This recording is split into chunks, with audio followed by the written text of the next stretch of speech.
Hello, Children's Engineering Workshops. Oh, hello. I wanted some information about the workshops in the school holidays. Sure. I have two daughters who are interested. The younger one's Lydia. She's 4. Do you take children as young as that? Yes, our Tiny Engineers Workshop is for 4 to 5-year-olds. What sorts of activities do they do? All sorts. For example, they work together to design a special cover that goes round an egg, so that when it's inside, they can drop it from a height and it doesn't break. Well, sometimes it does break, but that's part of the fun. Right. And Lydia loves building things. Is there any opportunity for her to do that? Well, they have a competition to see who can make the highest tower. You'd be amazed how high they can go. Right. But they're learning all the time as well as having fun. For example, one thing they do is to design and build a car that's attached to a balloon, and the force of the air in that actually powers the car and makes it move along. They go really fast too. Okay, well, all this sounds perfect. Now, Carly, that's my older daughter, has just had her 7th birthday. So presumably she'd be in a different group. Yes, she'd be in the Junior Engineers. That's for children from 6 to 8. And do they do the same sorts of activities? Some are the same, but a bit more advanced.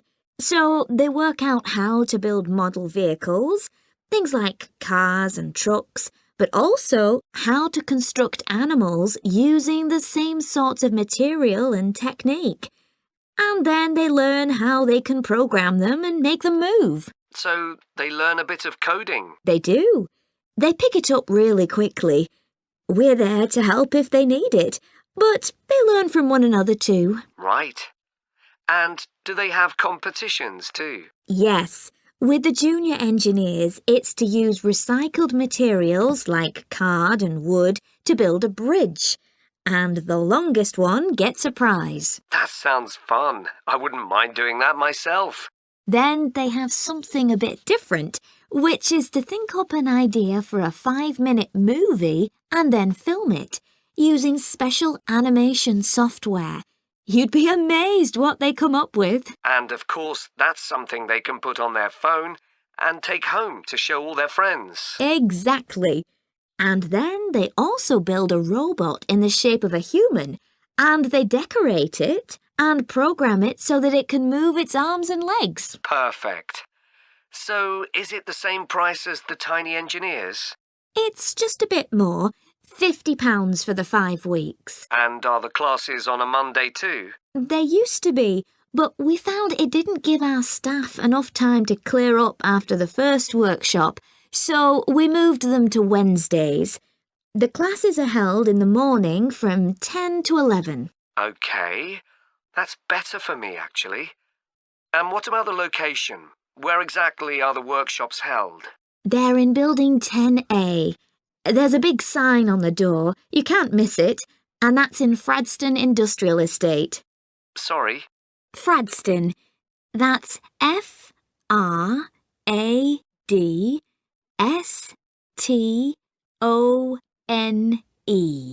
And that's in Grassford, isn't it? Yes, up past the station. And will I have any parking problems there? No, there's always plenty available. So, would you like to enroll Lydia and Carly now? Okay. So, can I have your full name? Good morning, everyone, and welcome to Stevenson's, one of the country's major manufacturers of metal goods. Thank you for choosing us for your 2 weeks of work experience.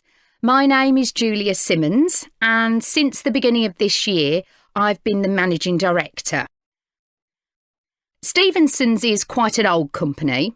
Like me, the founder, Ronald Stevenson, went into the steel industry when he left school. That was in 1923. He set up this company when he finished his apprenticeship in 1926, although he actually started making plans 2 years earlier in 1924. He was a very determined young man. Stevenson's long-term plan was to manufacture components for the machine tools industry, although in fact that never came about, and for the automotive industry, that is cars and lorries. However, there was a delay of 5 years before that happened, because shortly before the company went into production, Stevenson was given the opportunity to make goods for hospitals and other players in the healthcare industry. So that's what we did for the first 5 years. Over the years, we've expanded the premises considerably. We were lucky that the site is big enough, so moving to a new location has never been necessary. However, the layout is far from ideal for modern machinery and production methods, so we intend to carry out major refurbishment of this site over the next 5 years. I'd better give you some idea of what you'll be doing during your 2 weeks with us, so you know what to expect. Most mornings you'll have a presentation from one of the managers to learn about their department, starting this morning with research and development. And you'll all spend some time in each department, observing what's going on and talking to people, as long as you don't stop them from doing their work altogether. In the past, a teacher from your school has come in at the end of each week to find out how the group were getting on, but your school isn't able to arrange that this year. OK, now I'll briefly help you to orientate yourselves around the site. As you can see, we're in the reception area, which we try to make attractive and welcoming to visitors. There's a corridor running left from here, and if you go along that, the door facing you at the end is the entrance to the coffee room. This looks out onto the main road on one side and some trees on the other, and that'll be where you meet each morning. The factory is the very big room on the far side of the site. Next to it is the warehouse, which can be accessed by lorries going up the road to the turning area at the end. You can get to the warehouse by crossing to the far side of the courtyard, and then the door is on your right. Somewhere you'll be keen to find is the staff canteen. This is right next to reception. I can confidently say that the food's very good, but the view isn't. The windows on one side look onto a corridor and courtyard, which aren't very attractive at all, and on the other onto the access road, which isn't much better. You'll be using the meeting room quite often, and you'll find it by walking along the corridor to the left of the courtyard and continuing along it to the end. The meeting room is the last one on the right, and I'm afraid there's no natural daylight in the room. Then you'll need to know where some of the offices are. The Human Resources Department is at the front of this building, so you head to the left along the corridor from reception, and it's the second room you come to. It looks out onto the main road. And finally, the boardroom, where you'll be meeting sometimes. That has quite a pleasant view, as it looks out onto the trees. Go along the corridor past the courtyard, right to the end. The boardroom is on the left, next to the factory. OK, now, are there any questions before we move? How are you getting on with your art project, Tom? OK. They gave us the theme of birds to base our project on, and I'm not really all that interested in wildlife, but I'm starting to get into it. I've pretty well finished the introductory stage. So have I. When they gave us all those handouts with details of books and websites to look at, I was really put off. But the more I read, the more interested I got. Me too. I found I could research so many different aspects of birds in art. Colour, movement, texture. So I was looking forward to the bird park visit. What a letdown. It poured with rain and we hardly saw a single bird. Much less use than the trip to the Natural History Museum. Yeah. I liked all the stuff about evolution there. The workshop sessions with Dr. Fletcher were good too, especially the brainstorming sessions. I missed those because I was ill. I wish we could have seen the projects last year's students did. I suppose they want us to do our own thing, not copy. Have you drafted your proposal yet? Yes, but I haven't handed it in. I need to amend some parts. I've realised the notes from my research are almost all just descriptions. I haven't actually evaluated anything, so I'll have to fix that. Oh, I didn't know we had to do that. I'll have to look at that too. Did you do a timeline for the project? Yes, and a mind map. Yeah, so did I. I quite enjoyed that. But it was hard having to explain the basis for my decisions in my action plan. What? You know, give a rationale. I didn't realise we had to do that. OK, I can add it now. And I've done the video diary presentation and worked out what I want my outcome to be in the project. Someone told me it's best not to be too precise about your actual outcome at this stage, so you have more scope to explore your ideas later on. So I'm going to go back to my proposal to make it a bit more vague. Really? OK, I'll change that too then. One part of the project I'm unsure about is where we choose some paintings of birds and say what they mean to us. Like, I chose a painting of a falcon by Landseer. I like it because the bird's standing there with his head turned to one side, but he seems to be staring straight at you. But I can't just say it's a bit scary, can I? You could talk about the possible danger suggested by the bird's look. Oh, OK. There's a picture of a fishhawk by Audubon I like. It's swooping over the water with a fish in its talons and with great black wings which take up most of the picture.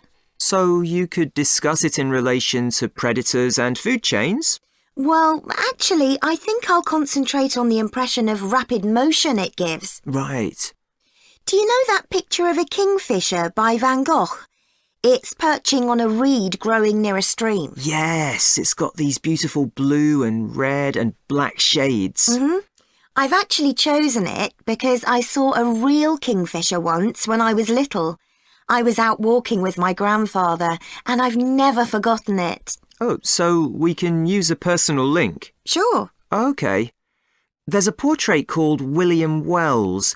I can't remember the artist, but it's a middle-aged man who's just shot a bird. And his expression and the way he's holding the bird in his hand suggests he's not sure about what he's done. To me, it's about how ambiguous people are in the way they exploit the natural world. Interesting. There's Gauguin's picture, Vira Mati. He did it in Tahiti. It's a woman with a white bird behind her that is eating a lizard. And what I'm interested in is what idea this bird refers to. Apparently, it's a reference to the never-ending cycle of existence. Wow. I chose a portrait of a little boy, Giovanni de' Medici. He's holding a tiny bird in one fist. I like the way he's holding it carefully so he doesn't hurt it. Oh, right. Ancient philosophy is not just about talking or lecturing or even reading long, dense books.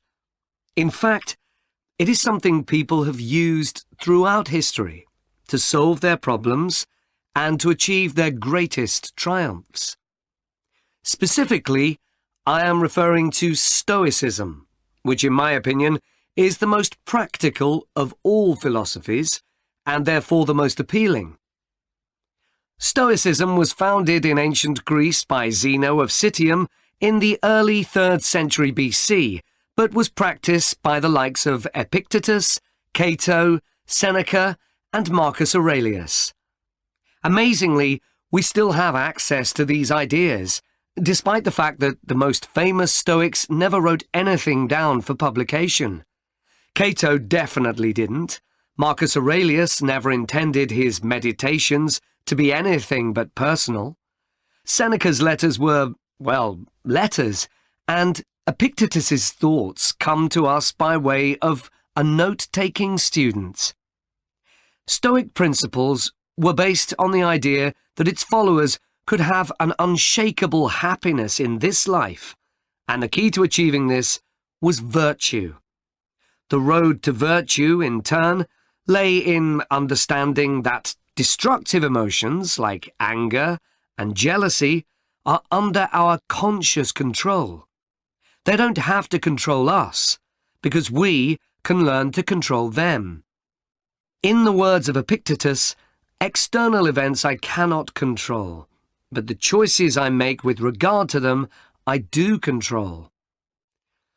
The modern-day philosopher and writer Nassim Nicholas Taleb defines a Stoic as someone who has a different perspective on experiences which most of us would see as wholly negative. A Stoic transforms fear into caution, pain into transformation, mistakes into initiation, and desire into undertaking. Using this definition as a model, we can see that throughout the centuries, Stoicism has been practiced in more recent history by kings, presidents, artists, writers, and entrepreneurs.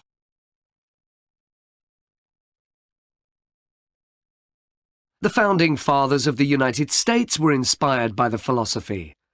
George Washington was introduced to Stoicism by his neighbours at age 17, and later put on a play based on the life of Cato to inspire his men.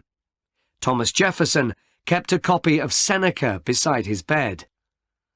Writers and artists have also been inspired by the Stoics. Eugene Delacroix, the renowned French Romantic artist, known best for his painting Liberty Leading the People, was an ardent Stoic, referring to it as his consoling religion. The economist Adam Smith's theories on capitalism were significantly influenced by the Stoicism that he studied as a schoolboy, under a teacher who had translated Marcus Aurelius's works. Today's political leaders are no different, with many finding their inspiration from the ancient texts.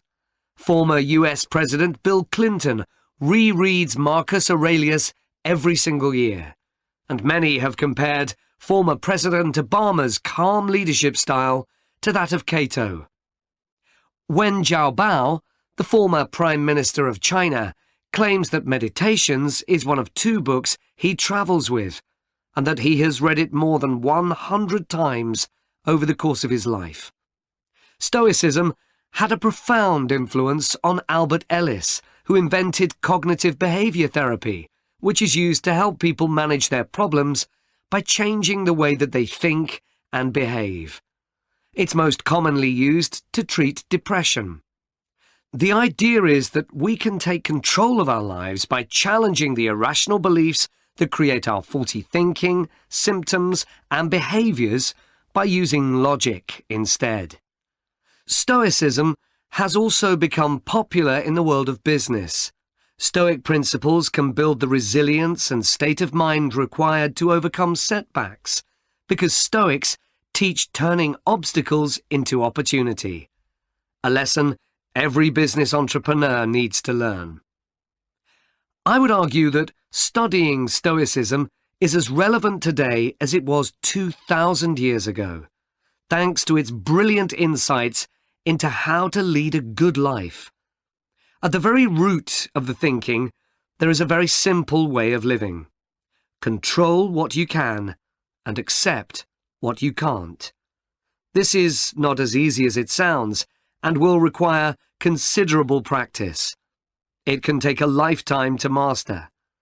The Stoics also believed the most important foundation for a good and happy life is not money, fame, power, or pleasure, but having a disciplined and principled character, something which seems to resonate with many people today. Hello, Picture Rep. Can I help you? Oh, hi. I saw your advertisement about copying pictures to disk, and I'd like a bit more information about what you do. Sure. What would you like to know? Well, I've got a box full of old family photos that's been up in the attic for years. Some of them must be 50 or 60 years old, and I'd like to get them converted to digital format. Sure, we can do that for you. Right. And what about size? The photos are all sorts of sizes. Are there any restrictions? Well, the maximum size of photo we can do with our normal service is 30 centimetres, and each picture must be at least 4 centimetres. That's the minimum we can cope with. Well, that should be fine. And some of them are in a frame. Should I take them out before I send them?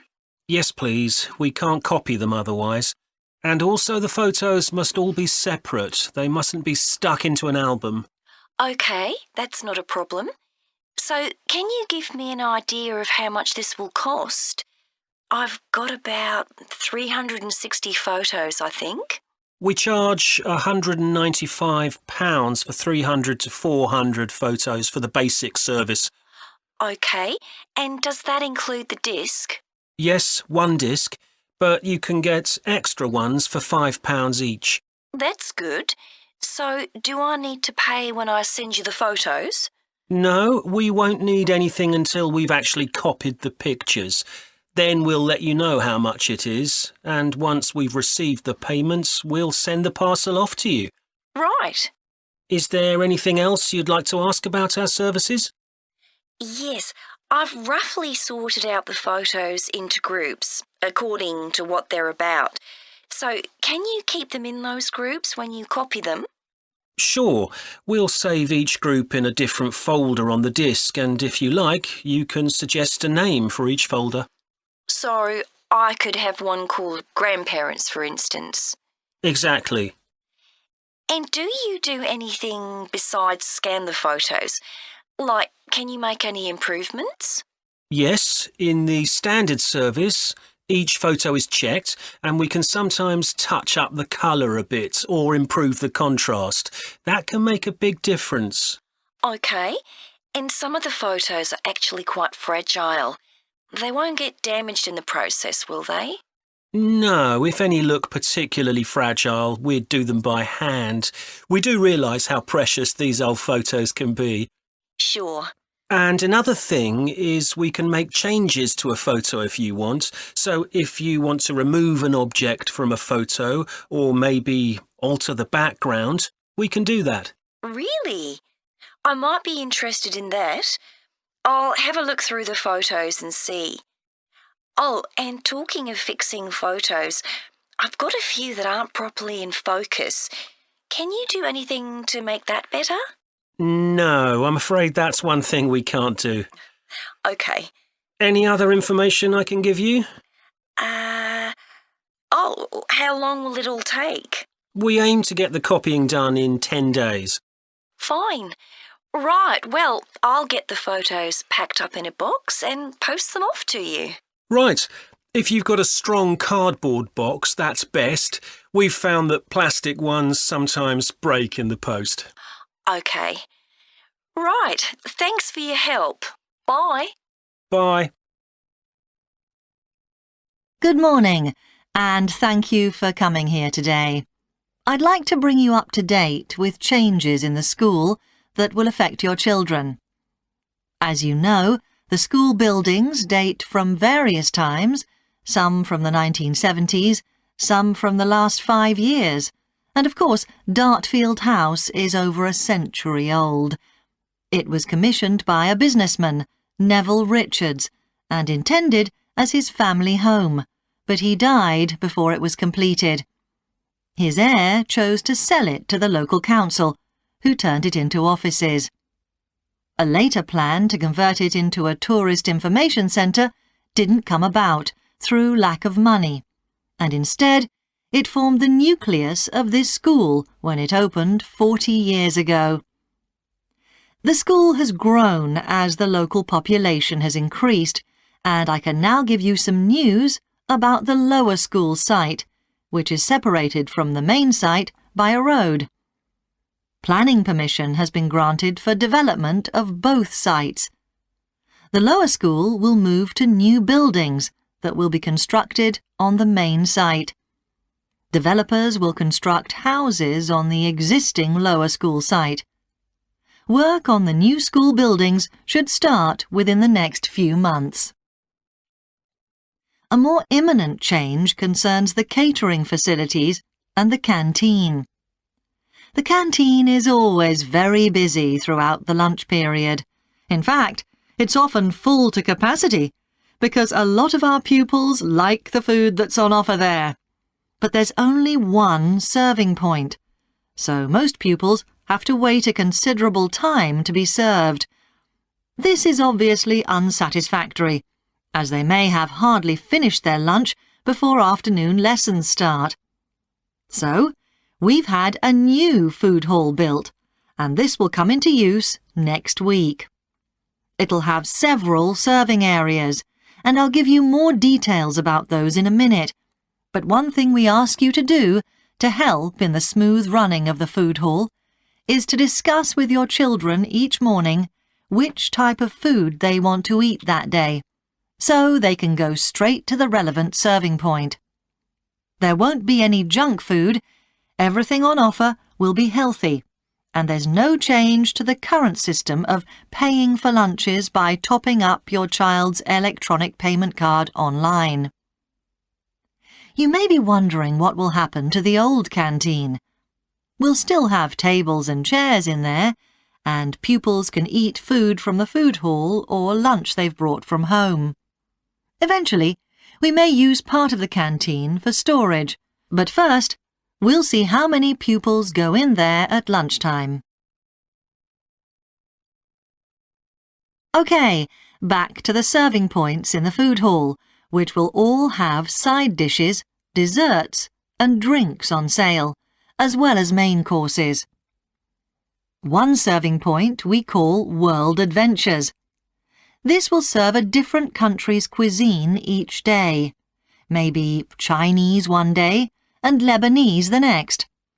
The menus will be planned for a week at a time, so pupils will know what's going to be available the whole of that week. Street life is also international, with food from 3 particular cultures. We'll ask pupils to make suggestions, so perhaps sometimes there'll be food from Thailand, Ethiopia and Mexico, and then one of them will be replaced by Jamaican food for a week or 2. The Speedy Italian serving point will cater particularly for the many pupils who don't eat meat or fish. They can be sure that all the food served there is suitable for them. There'll be plenty of variety, so they shouldn't get bored with the food. OK, that's all on the new food hall. Now, after-school lessons. These are very popular with pupils, particularly swimming. In fact, there's a waiting list for lessons. Cycling is another favourite, and I'm delighted that dozens of pupils make use of the chance to learn to ride in off-road conditions. It means that more and more cycle to and from school every day. As you know, we have a well-equipped performance centre, and we're going to start drama classes in there too. Pupils will be able to join in just for fun, or work up to taking part in a play. We hope to put on at least one a year. We already teach a number of pupils to use the sound and lighting systems in the centre, and a former pupil has given a magnificent grand piano to the school, so a few pupils will be able to learn at the school instead of going to the local college, as many of them do at the moment.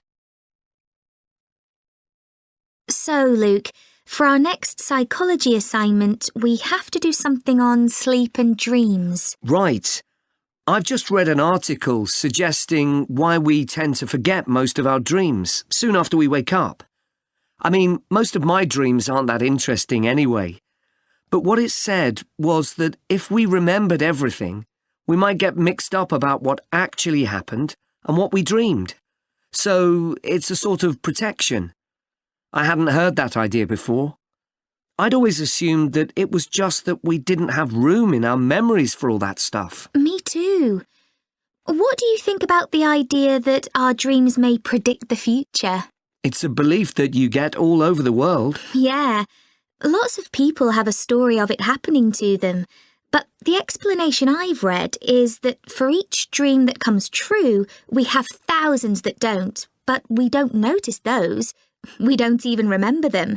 We just remember the ones where something in the real world, like a view or an action, happens to trigger a dream memory. Right. So it's just a coincidence, really. Something else I read about is what they call segmented sleeping. That's a theory that hundreds of years ago, people used to get up in the middle of the night and have a chat or something to eat, then go back to bed. So I tried it myself. Why? Well, it's meant to make you more creative. I don't know why, but I gave it up after a week. It just didn't fit in with my lifestyle. But most preschool children have a short sleep in the day, don't they? There was an experiment some students did here last term to see at what age kids should stop having naps, but they didn't really find an answer. They spent a lot of time working out the most appropriate methodology, but the results didn't seem to show any obvious patterns. Right. Anyway, let's think about our assignment. Last time I had problems with the final stage, where we had to describe and justify how successful we thought we'd been. I struggled a bit with the action plan too. I was okay with the planning, but I got marked down for the self-assessment as well. And I had big problems with the statistical stuff. That's where I really lost marks. Right. So, shall we plan what we have to do for this assignment? Okay. First, we have to decide on our research question. So, how about, is there a relationship between hours of sleep and number of dreams? Okay. Then we need to think about who we'll do the study on. About 12 people? Right. And shall we use other psychology students? Let's use people from a different department. What about history? Yes, they might have interesting dreams. Or literature students. I don't really know any. OK, forget that idea. Then we have to think about our methodology. So we could use observation, but that doesn't seem appropriate. No. It needs to be self-reporting, I think. And we could ask them to answer questions online. But in this case, paper might be better, as they'll be doing it straight after they wake up. In fact, while they're still half asleep. Right.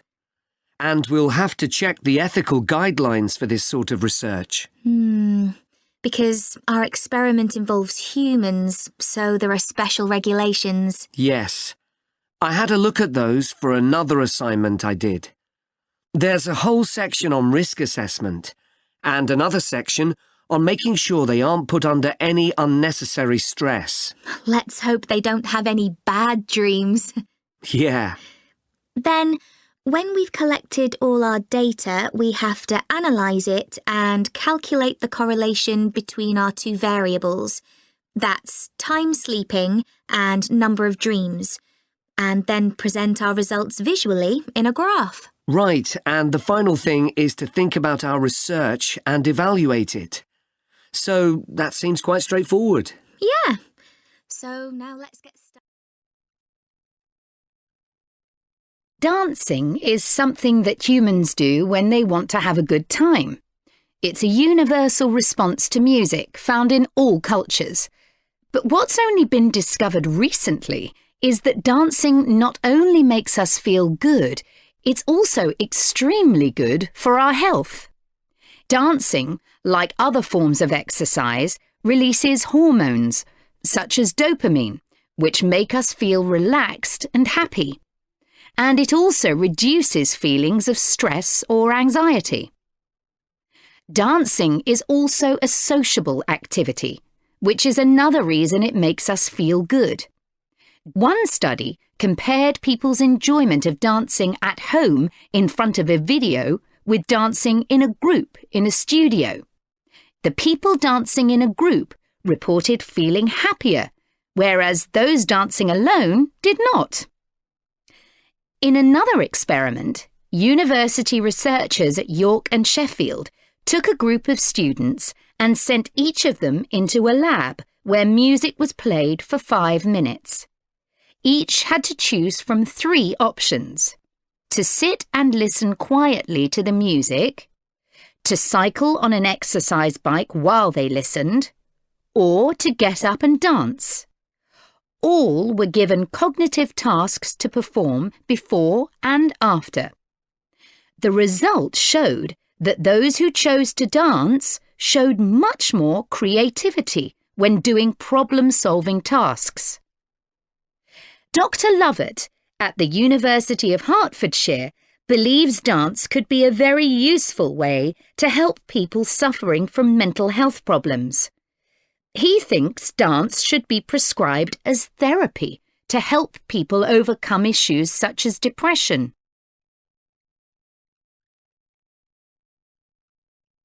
It's well established that dance is a good way of encouraging adolescent girls to take exercise. But what about older people? Studies have shown that there are enormous benefits for people in their 60s and beyond. One of the great things about dance is that there are no barriers to participation. Anyone can have a go, even those whose standard of fitness is quite low. Dance can be especially beneficial for older adults who can't run or do more intense workouts, or for those who don't want to. One 2015 study found that even a gentle dance workout helps to promote a healthy heart. And there's plenty of evidence which suggests that dancing lowers the risk of falls, which could result in a broken hip, for example, by helping people to improve their balance. There are some less obvious benefits of dance for older people too. One thing I hadn't realised before researching this topic was that dance isn't just a physical challenge. It also requires a lot of concentration, because you need to remember different steps and routines. For older people, this kind of activity is especially important because it forces their brain to process things more quickly and to retain more information. Current research also shows that dance promotes a general sense of well-being in older participants, which can last up to a week after a class. Participants report feeling less tired and having greater motivation to be more active and do daily activities such as gardening or walking to the shops or a park. Ballroom or country dancing, both popular with older people, have to be done in groups. They require collaboration and often involve touching a dance partner, all of which encourages interaction on the dance floor. This helps to develop new relationships and can reduce older people's sense of isolation, which is a huge problem in many countries. I also looked at the benefits of Zumba. 15 million people in 180 countries now regularly take a Zumba class, an aerobic workout based on Latin American dance moves. John Porcari, a professor of exercise and sports science at the University of Wisconsin, analysed a group of women who were Zumba regulars and found that a class lasting 40 minutes burns about 370 calories. This is similar to moderately intense exercises like step aerobics or kickboxing. A study in the American Journal of Health Behaviour showed that when women with obesity did Zumba 3 times a week for 16 weeks, they lost an average of 1.2 kilos and lowered their percentage of body fat by 1%. More importantly, the women enjoyed the class so much that they made it a habit and continued to attend classes at least once a week. Very unusual for an aerobic exercise program. Dance is never going to compete with high-intensity workouts when it comes to physical fitness gains, but its popularity is likely to keep on rising because it's such a fun way to keep fit. Hello, Junior Cycle Camp. Jake speaking. Hi, I'm calling for some information about the cycle camp. I'm thinking of sending my son. Great. Well, it's held every weekday morning over the summer vacation, and we focus on basic cycling skills and safety. We have 8 levels for children from 3 years upwards. How old's your son? Charlie? He's 7. He can ride a bike, but he needs a little more training before he's safe to go on the road. He'd probably be best in level 5. They start off practicing on the site here, and we aim to get them riding on the road. But first, they're taken to ride in the park, away from the traffic. Right. And can you tell me a bit about the instructors? Well, all our staff wear different colored shirts. So we have 3 supervisors, and they have red shirts. They support the instructors, and they also stand in for me if I'm not around. Then the instructors themselves are in blue shirts, and one of these is responsible for each class. Okay. In order to be accepted, all our instructors have to submit a reference from someone who's seen them work with children. Like if they've worked as a babysitter, for example. Then they have to complete our training course, including how to do lesson plans and generally care for the well-being of the kids in their class. They do a great job, I have to say. Right. And tell me a bit about the classes. What size will Charlie's class be? We have a limit of 8 children in each class, so their instructor really gets to know them well. They're out riding most of the time, but they have quiet times too, where their instructor might tell them a story that's got something to do with cycling, or get them to play a game together. It's a lot of fun. It must be. Now, what happens if there's rain? Do the classes still run? Oh, yes. We don't let that put us off. We just put on our waterproofs and keep cycling. And is there anything special Charlie should bring along with him? Well, maybe some spare clothes, especially if the weather's not so good. And a snack for break time? How about a drink? No, we'll provide that. And make sure he has shoes, not sandals. Sure. And just at present, Charlie has to take medication every few hours, so I'll make sure he has that. Absolutely. Just give us details of when he has to take it, and we'll make sure he does. Thanks. Now, there are a few things you should know about day 1 of the camp. The classes normally start at 9:30 every morning, but on day 1, you should aim to get Charlie here by 9:20. The finishing time will be 12:30 as usual. We need the additional time because there are a few extra things to do.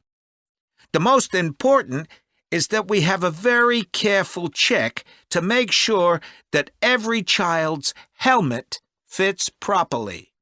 If it doesn't fit, we'll try to adjust it, or we'll find him another one. But he must wear it all the time he's on the bike. Of course. Then, after that, All the instructors will be waiting to meet their classes, and they'll meet up in the tent. You can't miss it, and each instructor will take their class away and get started. Okay, well, that all sounds good. Now, can you tell me how much the camp costs a week? $199. We've managed to keep the price more or less the same as last year. It was $190 then. But the places are filling up quite quickly. Right. Okay, well, I'd like to book for the... Hello, everyone. My name's Megan Baker, and I'm a recruitment consultant at AVT Recruitment Specialists. Now, our company specialises in positions that involve working in the agriculture and horticulture sectors, so that's fresh food production, garden and park maintenance, and so on. And these sectors do provide some very special career opportunities. For a start, they often offer opportunities for those who don't want to be stuck with a 40-hour week, but need to juggle work with other responsibilities, such as childcare. And this is very important for many of our recruits.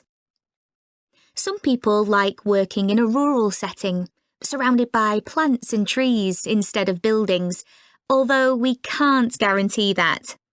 But there are certainly health benefits, especially in jobs where you're not sitting all day looking at a screen, a big plus for many people. Salaries can sometimes be good too, although there's a lot of variety here. And you may have the opportunity in some types of jobs for travel overseas, although that obviously depends on the job, and not everyone is keen to do it. Of course, working outdoors does have its challenges. It's fine in summer, but can be extremely unpleasant when it's cold and windy. You may need to be pretty fit for some jobs, though with modern technology, that's not as important as it once was. And standards of health and safety are much higher now than they used to be, so there are fewer work-related accidents. But if you like a lively city environment surrounded by lots of people, these jobs are probably not for you. They're often in pretty remote areas. And some people worry about finding a suitable place to live, but in our experience, this usually turns out fine. Now, let me tell you about some of the exciting jobs that we have on our books right now. One is for a fresh food commercial manager. Our client here is a very large fresh food producer, supplying a range of top supermarkets. They operate in a very fast-paced environment with low profit margins. The staff there work hard, but they play hard as well. So if you've a sociable personality, this may be for you. We have an exciting post as an agronomist, advising farmers on issues such as crop nutrition, protection against pests, and the latest legislation on farming and agricultural practices. There are good opportunities for the right person to quickly make their way up the career ladder, but a deep knowledge of the agricultural sector is expected of applicants. A leading supermarket is looking for a fresh produce buyer who is available for a 12-month maternity cover contract. You need to have experience in administration, planning and buying in the fresh produce industry, and in return will receive a very competitive salary. We have also received a request for a sales manager for a chain of garden centres. You will be visiting centres in the region to ensure their high levels of customer service are maintained. This post is only suitable for someone who is prepared to live in the region. There is also a vacancy for a tree technician to carry out tree cutting, forestry and conservation work. Candidates must have a clean driving licence and have training in safety procedures. A year's experience would be preferred, but the company might be prepared to consider someone who has just completed an appropriate training course.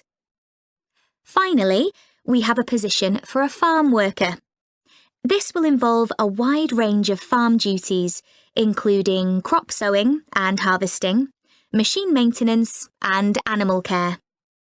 Perks of the job include the possibility of renting a small cottage on the estate and the chance to earn a competitive salary. A driving licence and tractor driving experience are essential. OK, Rosie, shall we try to get some ideas together for our presentation on diet and obesity? Sure.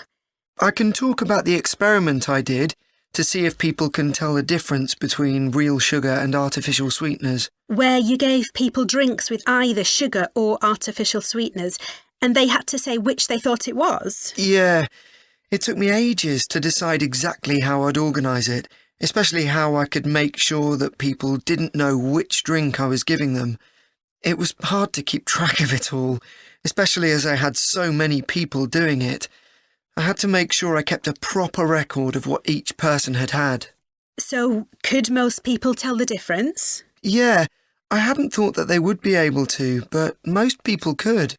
Then there's that experiment I did, measuring the fat content of nuts, to see if the nutritional information given on the packet was accurate. The one where you ground up the nuts and mixed them with a chemical to absorb the fat? Yes. My results were a bit problematic. The fat content for that type of nut seemed much lower than it said on the package. But I reckon the package information was right. I think I should probably have ground up the nuts more than I did. It's possible that the scales for weighing the fat weren't accurate enough too. I'd really like to try the experiment again sometime. So what can we say about helping people to lose weight?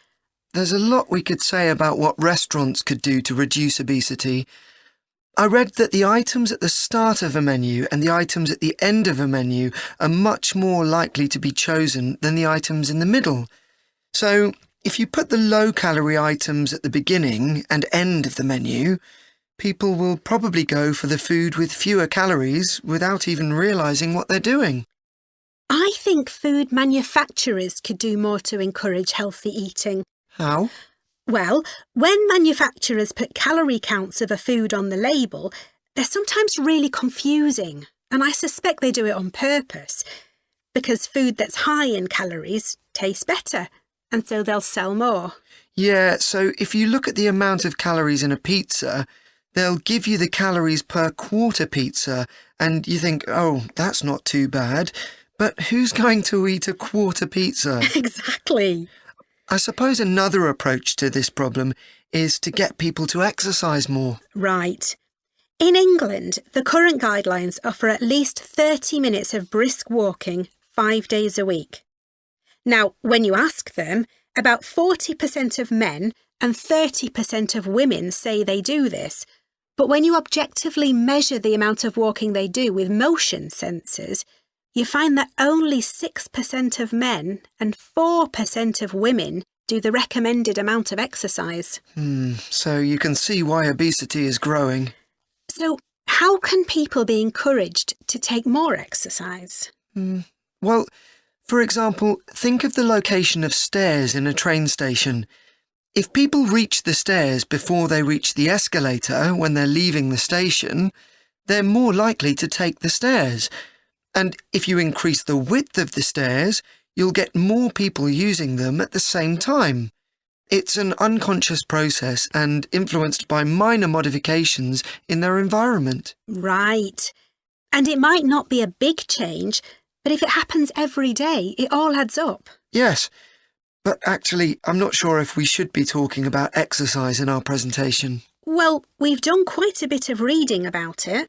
I know, but it's going to mean we have a very wide focus, and our tutor did say that we need to focus on causes and solutions in terms of nutrition. Oh, I suppose so. And we've got plenty of information about that. OK, well, that will be simpler. So, what shall we do now? We've still got half an hour before our next lecture. Let's think about what we're going to include and what will go where. Then we can decide what slides we need. OK, fine. Good morning, everyone. So today we're going to look at an important creative activity, and that's hand knitting. Ancient knitted garments have been found in many different countries, showing that knitting is a global activity with a long history. When someone says the word knitting, we might well picture an elderly person, a grandmother perhaps, sitting by the fire knitting garments for themselves or other members of the family. It's a homely image, but one that may lead you to feel that knitting is an activity of the past. And indeed, during the previous decade, it was one of the skills that was predicted to vanish from everyday life. For although humans have sewn and knitted their own clothing for a very long time, many of these craft-based skills went into decline when industrial machines took over, mainly because they were no longer passed down from one generation to another. However, that's all changing, and interest in knitting classes in many countries is actually rising, as more and more people are seeking formal instruction in the skill. With that trend, we're also seeing an increase in the sales figures for knitting equipment. So, why do people want to be taught to knit at a time when a machine can readily do the job for them? The answer is that knitting, as a handicraft, has numerous benefits for those doing it. Let's consider what some of these might be. While many people knitted garments in the past because they couldn't afford to buy clothes, it's still true today that knitting can be helpful if you're experiencing economic hardship. If you have several children who all need warm winter clothes, knitting may save you a lot of money. And the results of knitting your own clothes can be very rewarding, even though the skills you need to get going are really quite basic and the financial outlay is minimal. But the more significant benefits in today's world are to do with well-being. In a world where it's estimated that we spend up to 9 hours a day online, doing something with our hands that is craft-based makes us feel good. It releases us from the stress of a technological, fast-paced life.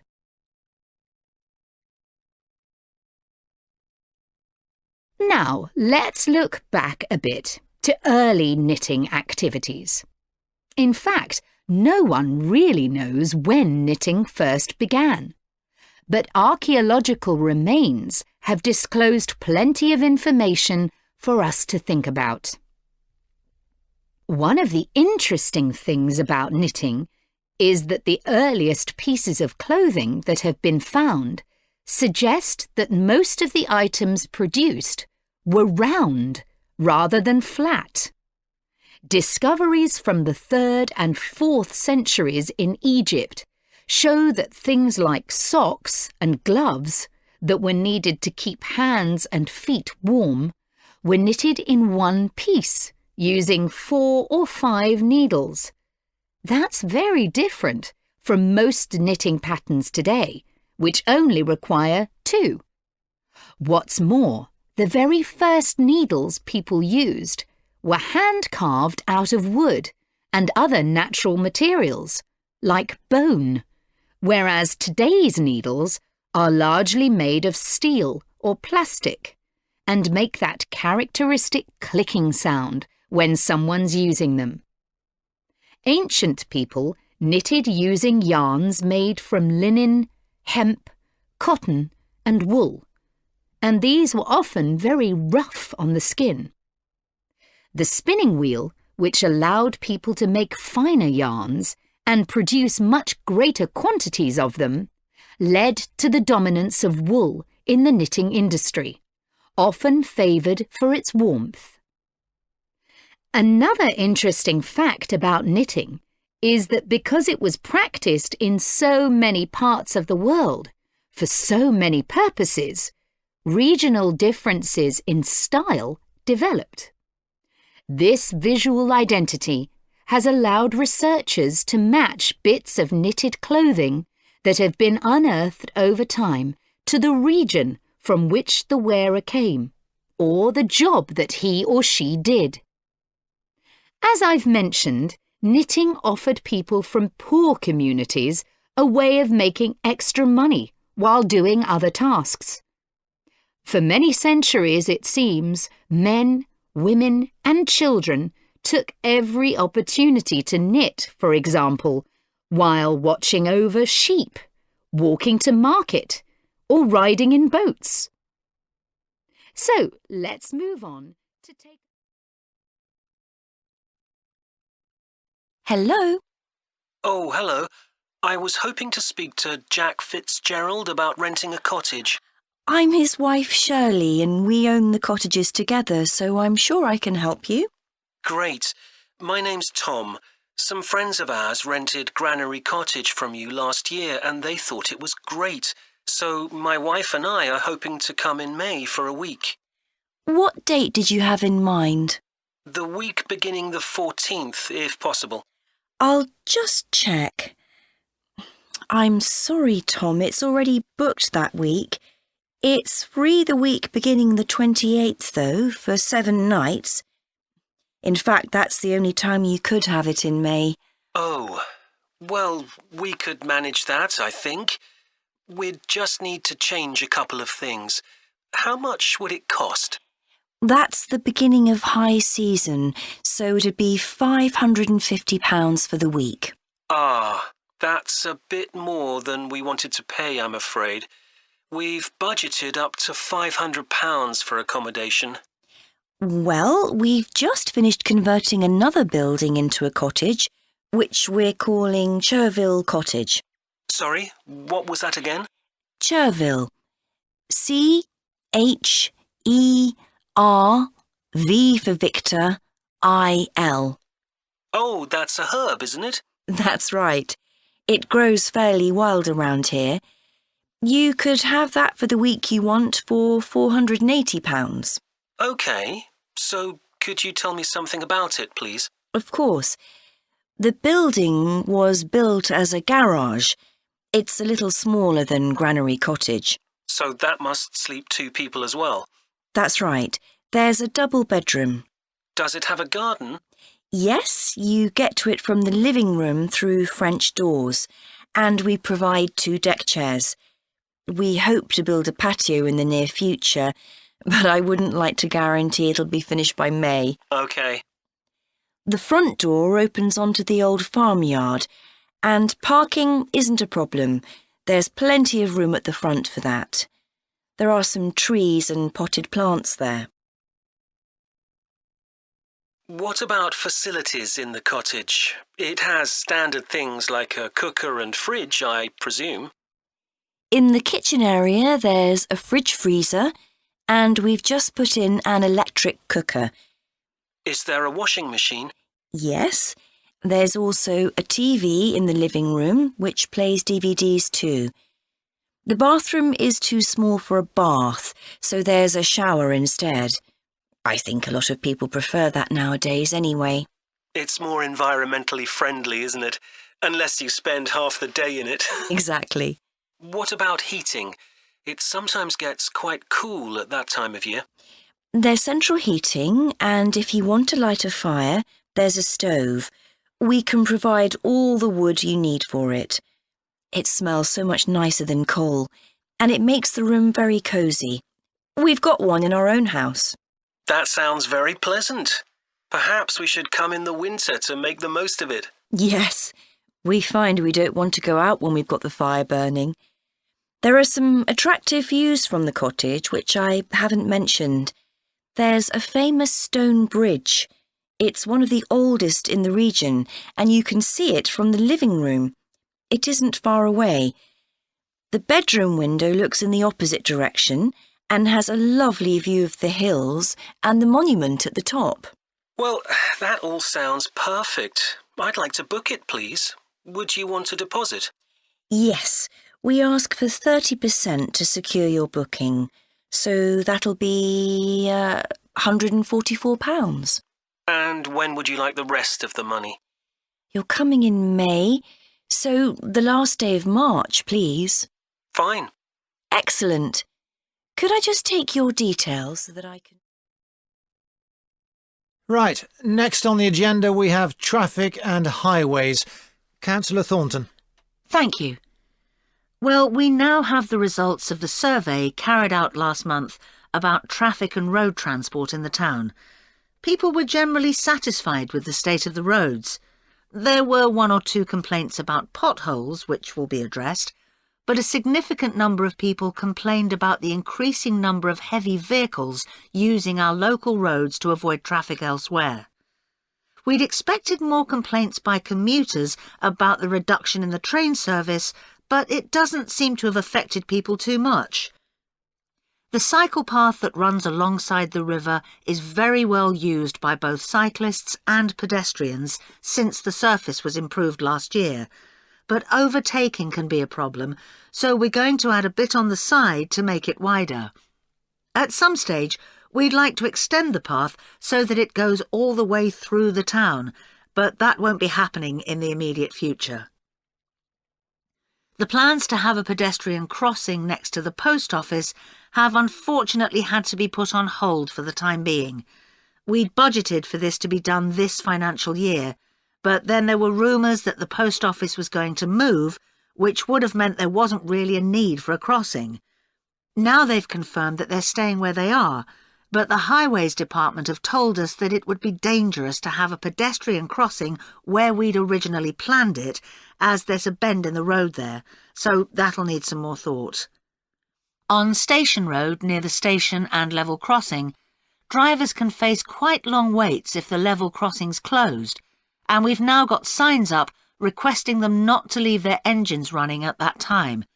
This means pedestrians waiting on the pavement to cross the railway line don't have to breathe in car fumes. We've had some problems with cyclists leaving their bikes chained to the railings outside the ticket office, but the station has agreed to provide bike racks there.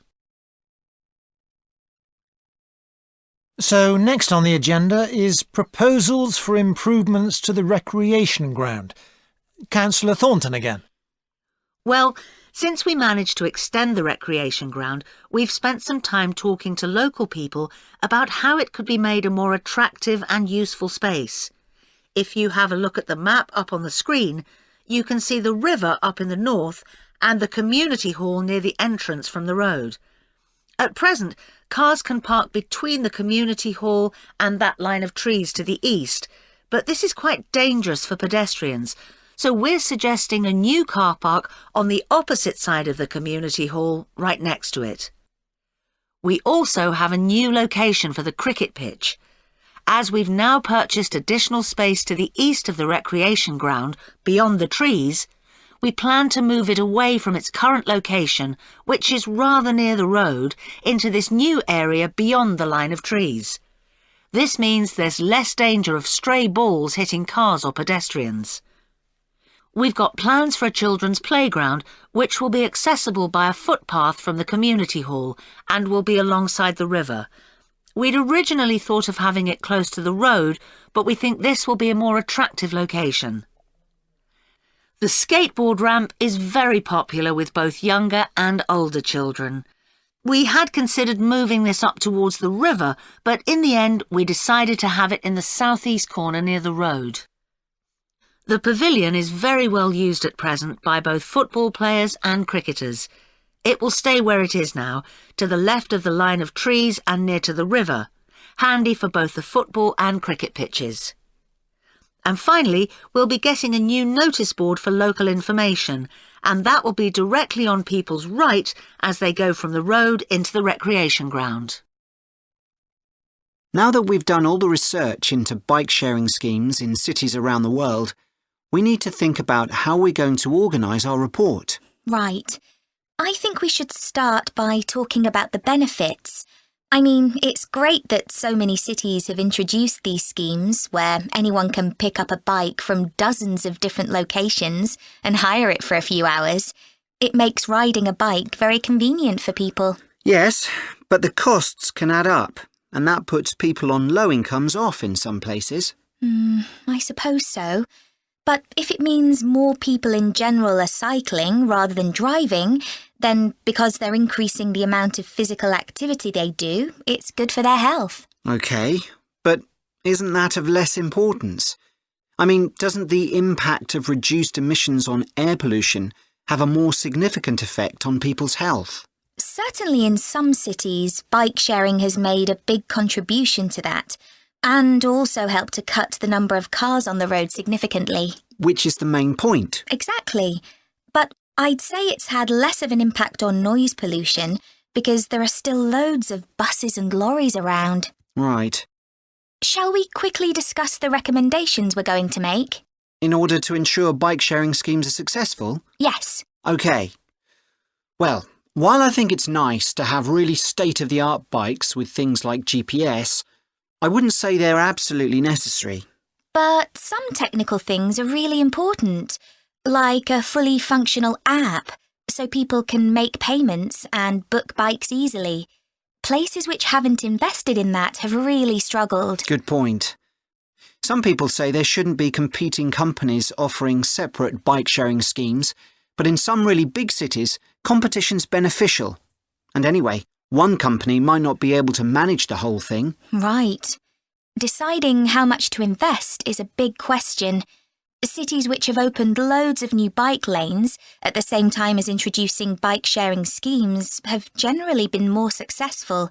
But there are examples of successful schemes where this hasn't happened. What does matter, though, is having a big publicity campaign. Definitely. If people don't know how to use the scheme or don't understand its benefits, they won't use it. People need a lot of persuasion to stop using their cars. Shall we look at some examples now and say what we think is good or bad about them? I suppose we should start with Amsterdam, as this was one of the first cities to have a bike-sharing scheme. Yes, there was already a strong culture of cycling here. In a way, it's strange that there was such a demand for bike sharing, because you'd have thought most people would have used their own bikes. And yet it's one of the best used schemes. Dublin's an interesting example of a success story. It must be because the public transport system's quite limited. Not really. There's no underground, but there are trams and a good bus network. I'd say price has a lot to do with it. It's one of the cheapest schemes in Europe to join. But the buses are really slow. Anyway, the weather certainly can't be a factor. No, definitely not. The London scheme's been quite successful. Yes, it's been a really good thing for the city. The bikes are popular and the whole system is well maintained, but it isn't expanding quickly enough. Basically, not enough's been spent on increasing the number of cycle lanes. Hopefully that'll change. Yes. Now, what about outside Europe? Well, bike-sharing schemes have taken off in places like Buenos Aires. They built a huge network of cycle lanes to support the introduction of the scheme there, didn't they? It attracted huge numbers of cyclists where previously there were hardly any. An example of good planning. Absolutely. New York is a good example of how not to introduce a scheme. When they launched it, it was more than 10 times the price of most other schemes. More than it costs to take a taxi. Crazy. I think the organisers lacked vision and ambition there.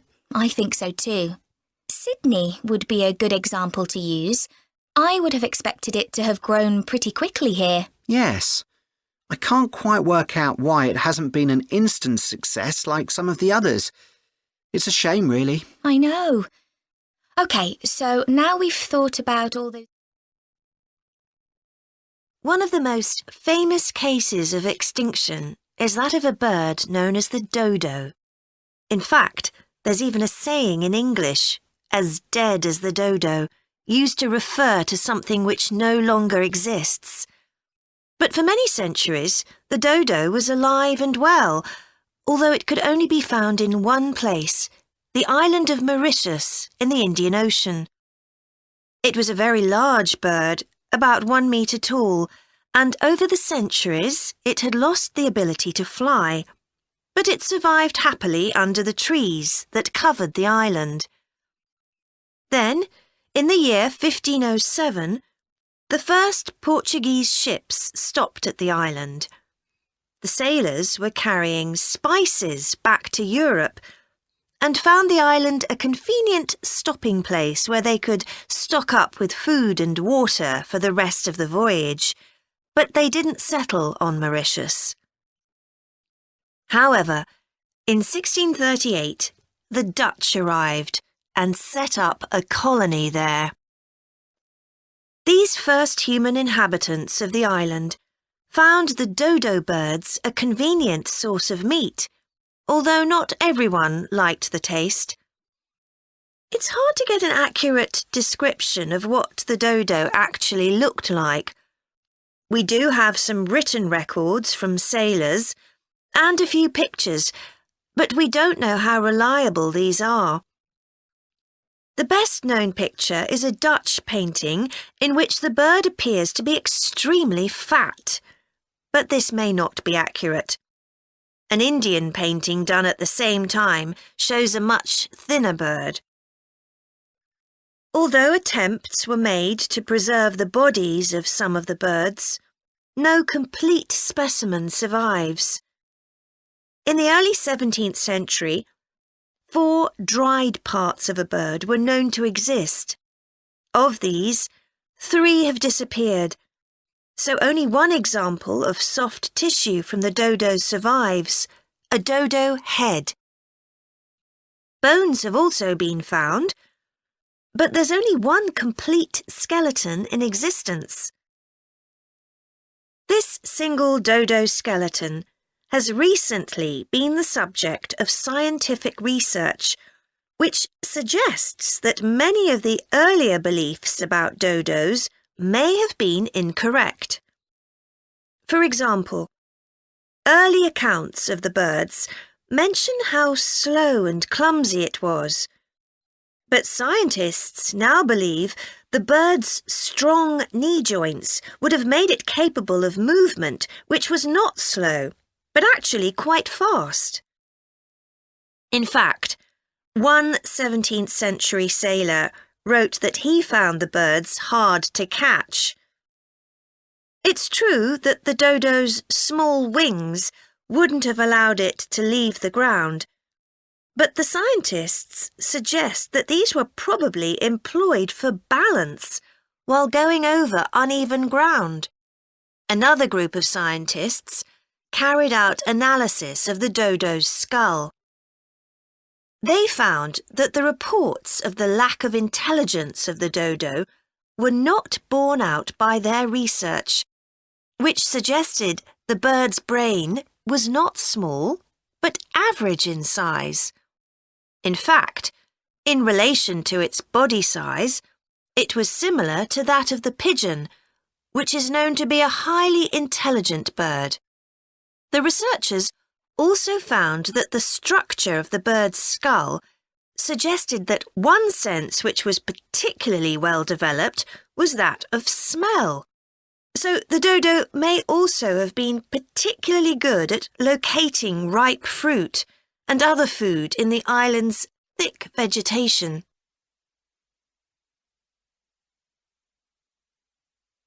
So it looks as if the dodo was better able to survive and defend itself than was originally believed. Yet, less than 200 years after Europeans first arrived on the island, they had become extinct. So what was the reason for this? For a long time it was believed that the dodos were hunted to extinction, but scientists now believe the situation was more complicated than this.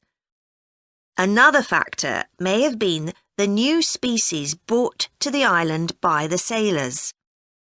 These included dogs, which would have been a threat to the dodos, and also monkeys, which ate the fruit that was the main part of the dodo's diet. These were brought to the island deliberately, but the ships also brought another type of creature, rats, which came to land from the ships and rapidly overran the island. These upset the ecology of the island, not just the dodos, but other species too. However, they were a particular danger to the dodos because they consumed their eggs. And since each dodo only laid one at a time, this probably had a devastating effect on populations. However, we now think that probably the main cause of the bird's extinction was not the introduction of non-native species, but the introduction of agriculture. This meant that the forest that had once covered all the island and that had provided a perfect home for the dodo was cut down so that crops such as sugar could be grown.